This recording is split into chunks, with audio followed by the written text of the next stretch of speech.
On June 23rd in 1985, Air India Flight 182 took off from Montreal and it was blown up over the Atlantic Ocean on its way to London.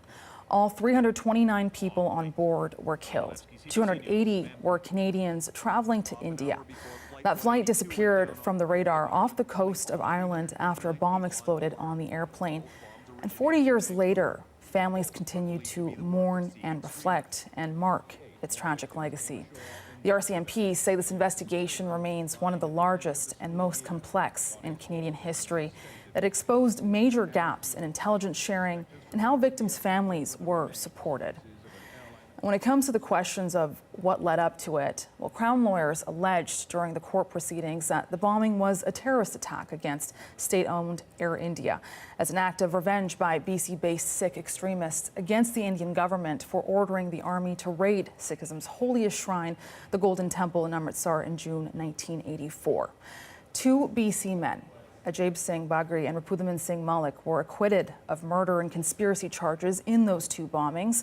Only one person was ever convicted in the attack for his role, Inderjeet Singh Rayat, who served 30 years in jail. Now, to further understand the depth and the impact of the Air India bombing, we're now joined by Chandrima Chakraborty, a professor in the Department of English and Cultural Studies at McMaster University. She has spent much of her career creating a digital and even physical archive to preserve the memories of those who died. Chandrima, thank you so much for joining us. Thank you. Now, for those who may not know the full story, can you walk us through what happened on June 23rd, 1985? What are some of those key events that stand out to you about what happened? So on June 23rd, 1985, a plane took off from Toronto and it was going to India. It had planned stopovers at Montreal, London, and then it was going to go to Delhi and then Mumbai. There were luggage bombs on that plane. There was a plane that came from Vancouver with two luggages full of bombs, so two suitcases. And one of those suitcases went into this plane at Montreal airport. The bomb that was in that suitcase exploded close to Cork, which is close to Ireland, on the coast of Ireland, and all 329 passengers and crew that were on that plane perished. About 100 so bodies were recovered, and it has been Canada's and continues to be Canada's largest terrorist attack. It has been called a Canadian tragedy, as we know by the public inquiry report, as key moments. In terms of criminal investigation, this is also Canada's longest and most expensive criminal investigation. So lots of salient items in terms of how this particular event how this particular event relates to Canadian history and public memory. Chandrima, you've spent so much time speaking with the families of victims, and 40 years since this attack happened. What kind of lasting impact does this continue to have on those families? Of course, loss and grief, right? I mean, it's not easy to lose a loved one, whether it is, a tragic accident or, doesn't matter, it's still a loss. But this loss, I think, is particularly difficult for the families because they can't make sense of it. We can't make sense of it as to how this was possible. What made it possible? Could it have been prevented? Why was it not prevented? Were there so many bunglings? Why was there so much mishandling of the evidence? Why were leads not followed up? So lots of unanswered questions. And that is something that has stayed and continues to stay with the families. So it is the grief of losing loved ones. It is also the grief of not knowing what exactly happened, and could this terrible loss have been prevented? Was that a possibility?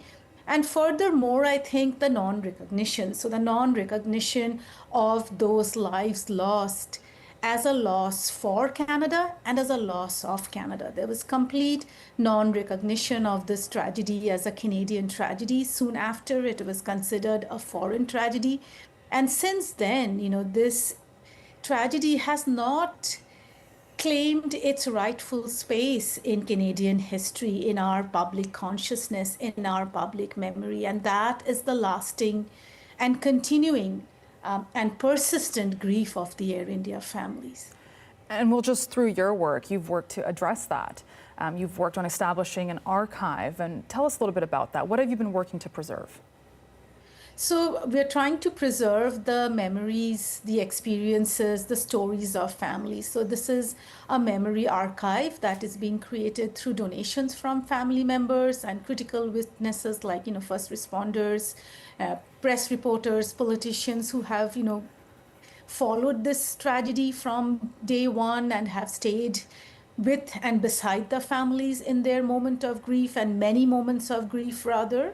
So these are made up of, family memorial books. So we have memorial books, we have personal letters, photographs, videos of dance performances, as families, some family members have tried to deal with loss through grief, artwork published and unpublished, letters, right? Letters from all of the prime ministers, right from Brian Mulroney to Stephen Harper, with letters sent to the families. So different kinds of archival materials, something that would allow us to create a public record of this tragedy and help to build public consciousness and awareness of this event in Canadian history. And I understand that that was digital, but you also have some physical items. Can you talk about those?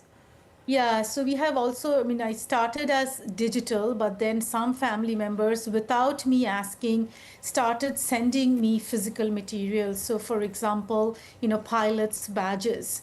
So the badges worn by the pilot and the co-pilot, the son lives in another continent and he sent it to us. So we have archival materials like that. And then, video performances, readings, right? So things like that. And as you probably know, RCMP in the last few months have been returning items that were found with the bodies. So some family members would like to donate their mom's last sari, wallet and watches and things like that. So physical donations as well. And then of course funds are limited, so it will also not be possible to digitize all of the photographs. Like I have boxes and boxes of materials in my office, which will not be possible to probably digitize. So they will still be preserved as physical donations in the library. Chandrima, since taking this step, what kind of impact do you think this is going to continue to have? What the reaction from families? As you just mentioned, they're helping you out. Oh, absolutely. I wouldn't say they're helping me out. They are key partners to this project. They are the collaborators. They are the custodians of knowledge. They have carried and preserved these memories that are Canadian history, and they're helping me as a researcher and as a mediator here to bring their stories, their grief, this lost Canadian history, this forgotten, seldom remembered history into public memory. So the families are collaborators. The archive is a creation or made possible. This creation is made possible because of donation of families. So, they are key partners to this work. Another point, going back to the recognition of what happened with this tragedy. CBC News has spoken to victims' families who say it's considered one of the worst attacks in Canadian history. It's not recognized as such, though.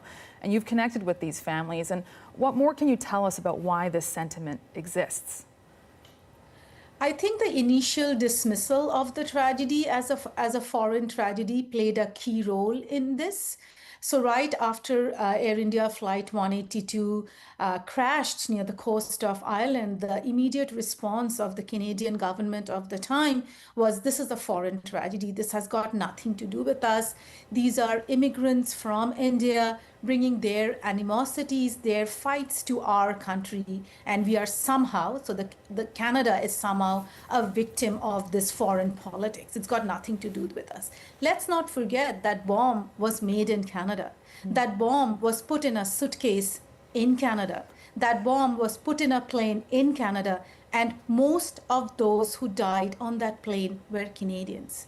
Right? So this is not a foreign tragedy, but that initial dismissal, and in my conversations with family members, something that say, over and over again is Prime Minister Brian Mulroney, who was the Prime Minister of the time, called Rajiv Gandhi, who was the Prime Minister of India at the time, to offer his condolences. And so for them, that is a non-recognition that most of the passengers on that plane were Canadians. So that first dismissal, I think, created a distancing. The plane did not crash at Pearson Airport or Mirabel Airport. It was in Ireland. It was an Air India flight. It was full of people who did not look like, quote unquote, real Canadians. They were not white. So all of these factors, I think, helped to distance the tragedy, and it has not found a place in our history or our collective memory. And Chandrima, for those who take a pause today, or for those who don't have a clue on what this attack is, what are you hoping, looking ahead when it comes to remembrance and reflection of this tragedy? What do you hope for? So I'm hoping that, those who are listening to this news, and there's a lot of press coverage this year, doesn't happen every year. So I'm hoping that some of that coverage will allow those who are unfamiliar with this history to perhaps take time off, if they can, to show up at the memorial services. There are memorial services that families organize annually on June 23rd, and there are very, very few people who attend those services. So if it is possible for folks to attend those memorial services this evening, whether they're in Vancouver or Montreal or Toronto, right? So if they can attend those memorial services, if they can make the effort to perhaps try to learn about this tragedy by going into the Air India Flight 182 archive, which offers lots of information and resources to become informed Canadians and informed informed global public. So I think, and I guess at the end of it is all of it is to care. So perhaps people beyond those directly impacted by this tragedy would be moved by the grief of families, would be moved by these stories enough to care for the families, and enough to care about Canadians, and enough to care about their own history and the erasures in their own history. Okay, Chandrima, thank you so much for your time. That again is Chandrima Chakraborty, a professor in the Department of English and Cultural Studies at McMaster University.